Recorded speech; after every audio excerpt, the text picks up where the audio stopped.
14 अक्टूबर 2025। ओम शांति। आज की साकार मुरली। बाप दादा कहते हैं, मीठे बच्चे, यह पुरुषोत्तम संगम युग कल्याणकारी युग है। इसमें ही परिवर्तन होता है। तुम कनिष्ठ से उत्तम पुरुष बनते हो। प्रश्न, इस ज्ञान मार्ग में कौन सी बात सोचने व बोलने से कभी भी उन्नति नहीं हो सकती?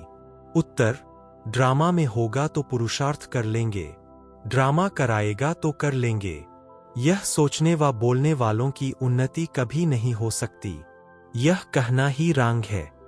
तुम जानते हो अभी जो हम पुरुषार्थ कर रहे हैं, यह भी ड्रामा में नूंद है। पुरुषार्थ करना ही है।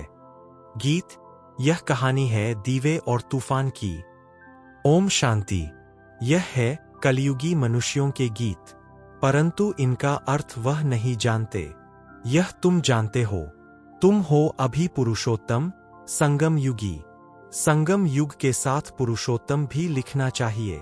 बच्चों को ज्ञान की पॉइंट्स याद न होने के कारण फिर ऐसे ऐसे अक्षर लिखने भूल जाते हैं। यह मुख्य है। इनका अर्थ भी तुम ही समझ सकते हो। पुरुषोत्तम मास भी होता है। यह फिर है पुरुषोत्तम संगम युग। यह संगम का भी एक त्योहार है। यह त्योहार सबसे ऊंच है। तुम जानते हो अभी हम पुरुषोत्तम बन रहे हैं।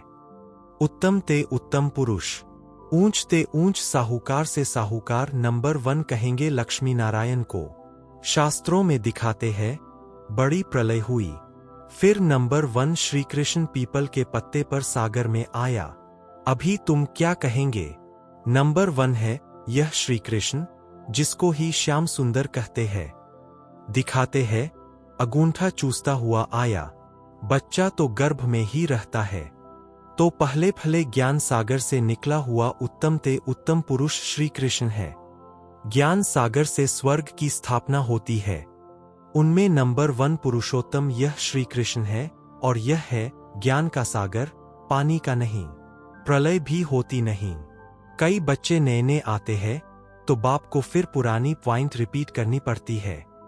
सतयुग, त्रेता, द्वापर, कलियुग, यह 4 युग तो है। 5वां फिर है पुरुषोत्तम संगम युग। इस युग में मनुष्य चेंज होते हैं, कनिष्ठ से सर्वोत्तम बनते हैं। जैसे शिव बाबा को भी पुरुषोत्तम व सर्वोत्तम कहते हैं ना, वह है ही परम आत्मा, परमात्मा। फिर पुरुषों में उत्तम है यह लक्ष्मी नारायण। इन्हों को ऐसा किसने बनाया, यह तुम बच्चे ही जानते हो। बच्चों को भी समझ में आया है। इस समय हम पुरुषार्थ करते हैं ऐसा बनने के लिए। पुरुषार्थ कोई बड़ा नहीं है, मोस्ट सिंपल है। सीखने वाली भी है अबलाएं कुब्जाएं, जो कुछ भी पढ़ी लिखी नहीं है। उन्हों के लिए कितना सहज समझाया जाता है। देखो, अहमदाबाद में एक साधु था, कहता था हम कुछ खाते पीते नहीं है। अच्छा, कोई सारी आयु खाता पीता नहीं, फिर क्या?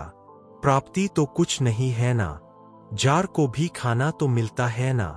खाद पानी आदि नेचुरल उनको मिलता है, जिससे झार वृद्धि को पाता है। उसने भी कोई रिद्धि सिद्धि पाई होगी।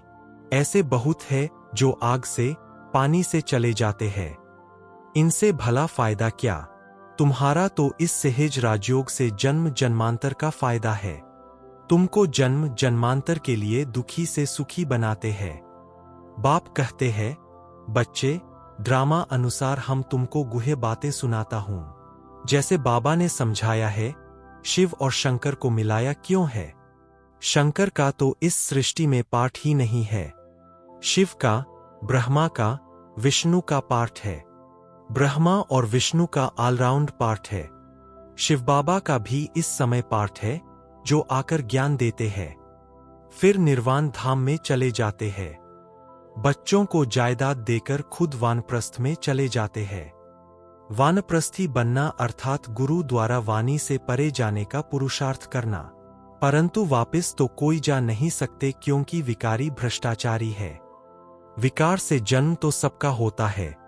यह लक्ष्मी नारायण निर्विकारी है, उन्हों का विकार से जन्म नहीं होता है, इसलिए श्रेष्ठाचारी कहलाए जाते हैं। कुमारियां भी निर्विकारी है, इसलिए उनके आगे माथा टेकते हैं। तो बाबा ने समझाया कि यहाँ शंकर का कोई पार्ट नहीं है, बाकी प्रजापिता ब्रह्मा तो जरूर प्रजा का पिता हुआ ना। शिव बाबा को तो आत्माओं का पिता कहेंगे, वह है अविनाशी पिता। यह गुह्य बातें अच्छी रीति धारण करनी है। जो बड़े बड़े फिलोसोफर होते हैं उनको बहुत टाइटल मिलते हैं। श्री श्री 108 का टाइटल भी विद्वानों को मिलते हैं। बनारस के कॉलेज से पास कर टाइटल ले आते हैं। बाबा ने गुप्ता जी को इसलिए बनारस भेजा था कि उन्हों को जाकर समझाओ कि बाप का भी टाइटल अपने ऊपर रख बैठे हो। बाप को श्री श्री 108 जगत गुरु कहा जाता है। माला ही 108 की होती है। 8 रत्न गाए जाते हैं। वह पास विद ऑनर होते हैं, इसलिए उनको जपते हैं। फिर उनसे कम 108 की पूजा करते हैं। यज्ञ जब रचते हैं तो कोई 1000 सालिग्राम बनाते हैं, कोई 10,000, कोई 50,000, कोई लाख भी बनाते हैं। मिट्टी के बनाकर फिर यज्ञ रचते हैं। जैसा जैसा सेठ अच्छे ते अच्छा, बड़ा सेठ होगा तो लाख बनवाएंगे। बाप ने समझाया है, माला तो बड़ी है ना, 16,108 की माला बनाते हैं। यह तुम बच्चों को बाप बैठ समझाते हैं। तुम सभी भारत की सेवा कर रहे हो बाप के साथ। बाप की पूजा होती है तो बच्चों की भी पूजा होनी चाहिए। यह नहीं जानते कि रुद्र पूजा क्यों होती है। बच्चे तो सब शिव बाबा के हैं। इस समय सृष्टि की कितनी आदमशुमारी है, इसमें सब आत्माएं शिव बाबा के बच्चे ठहरे ना, परंतु मददगार सब नहीं होते। इस समय तुम जितना याद करते हो उतना ऊंच बनते हो, पूजन लायक बनते हो। ऐसे और कोई की ताकत नहीं जो यह बात समझाए, इसलिए कह देते ईश्वर का अंत कोई नहीं जानते। बाप ही आकर समझाते हैं। बाप को ज्ञान का सागर कहा जाता है, तो जरूर ज्ञान देंगे ना। प्रेरणा की तो बात होती नहीं। भगवान कोई प्रेरणा से समझाते हैं क्या? तुम जानते हो उनके पास सृष्टि के आदि मध्यांत का ज्ञान है, वह फिर तुम बच्चों को सुनाते हैं। यह तो निश्चय है, निश्चय होते हुए भी फिर भी बाप को भूल जाते हैं। बाप की याद, यह है पढ़ाई का तंत्र। याद की यात्रा से कर्मातीत अवस्था को पाने में मेहनत लगती है, इसमें ही माया के विघ्न आते हैं। पढ़ाई में इतने विघ्न नहीं आते। अब शंकर के लिए कहते हैं, शंकर आंख खोलते हैं तो विनाश होता है, यह कहना भी ठीक नहीं है। बाप कहते हैं, न मैं विनाश कराता हूं, न वह करते हैं, यह रांग है। देवताएं थोड़े ही पाप करेंगे। अब शिव बाबा बैठ यह बातें समझाते हैं। आत्मा का यह शरीर है रथ। हर एक आत्मा की अपने रथ पर सवारी है। बाप कहते हैं, मैं इनका लोन लेता हूं, इसलिए मेरा दिव्य अलौकिक जन्म कहा जाता है। अभी तुम्हारी बुद्धि में 84 का चक्र है। जानते हो अभी हम घर जाते हैं, फिर स्वर्ग में आएंगे। बाबा बहुत सहज करके समझाते हैं, इसमें हार्ट फेल नहीं होना है। कहते हैं, बाबा हम पढ़े लिखे नहीं हैं, मुख से कुछ निकलता नहीं, परंतु ऐसा तो होता नहीं। मुख तो जरूर चलता ही है। खाना खाते हो मुख चलता है ना, वाणी न निकले यह तो हो नहीं सकता। बाबा ने बहुत सिंपल समझाया है। कोई मौन में रहते हैं तो भी ऊपर में इशारा देते हैं कि उनको याद करो। दुख हरता सुख करता वह एक ही दाता है। भक्ति मार्ग में भी दाता है, तो इस समय में भी दाता है, फिर वानप्रस्थ में तो है ही शांति। बच्चे भी शांतिधाम में रहते हैं। पाठ नून धा हुआ है जो एक्ट में आता है। अभी हमारा पार्ट है विश्व को नया बनाना। उनका नाम बड़ा अच्छा है, हेवनली गॉड फादर। बाप रचिता है स्वर्ग का। बाप नर्क थोड़े ही रचेंगे। पुरानी दुनिया कोई रचते हैं क्या? मकान हमेशा नया बनाया जाता है। शिव बाबा नई दुनिया रचते हैं ब्रह्मा द्वारा। इनको पाठ मिला हुआ है।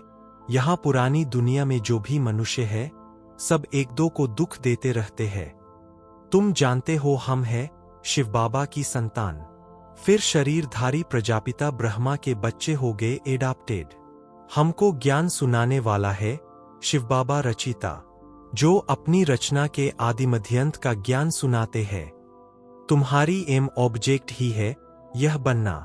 मनुष्य देखो कितना खर्चा कर मार्बल आदि की मूर्तियां बनाते हैं। यह है ईश्वरीय विश्वविद्यालय, वर्ल्ड यूनिवर्सिटी। सारी यूनिवर्स को चेंज किया जाता है। उन्हों के जो भी कैरेक्टर्स है सब आसुरी, आदि मध्यंत दुख देने वाले हैं। यह है ईश्वरीय यूनिवर्सिटी। ईश्वरीय विश्वविद्यालय एक ही होता है जो ईश्वर आकर खोलते हैं, जिससे सारी विश्व का कल्याण हो जाता है।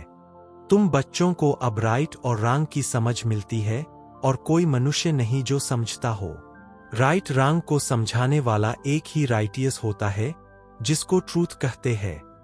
बाप ही आकर हर एक को राइटियस बनाते हैं। राइटियस बनेंगे तो फिर मुक्ति में जाकर जीवन मुक्ति में आएंगे। ड्रामा को भी तुम बच्चे जानते हो।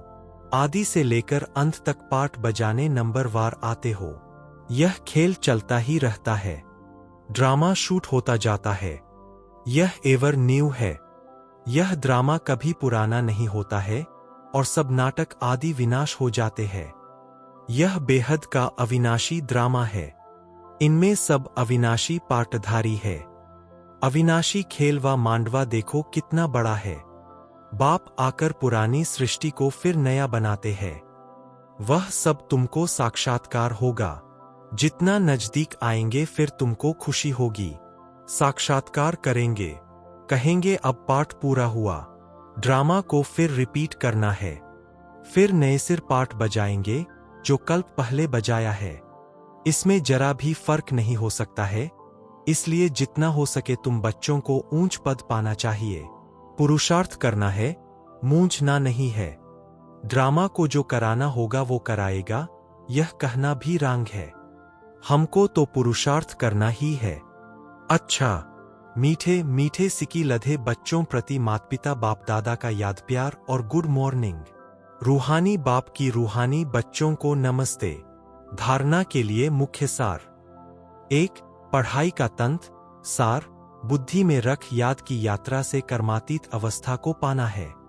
ऊंच पूजनीय बनने के लिए बाप का पूरा पूरा मददगार बनना है। 2. सत्य बाप द्वारा राइट रॉन्ग की जो समझ मिली है उससे राइटियस बन जीवन बंध से छूटना है। मुक्ति और जीवन मुक्ति का वर्षा लेना है। वरदान आपस में स्नेह की लेनदेन द्वारा सर्व को सहयोगी बनाने वाले सफलता मूर्त भव। अभी ज्ञान देने और लेने की स्टेज पास की, अब स्नेह की लेनदेन करो। जो भी सामने आए, संबंध में आए तो स्नेह देना और लेना है।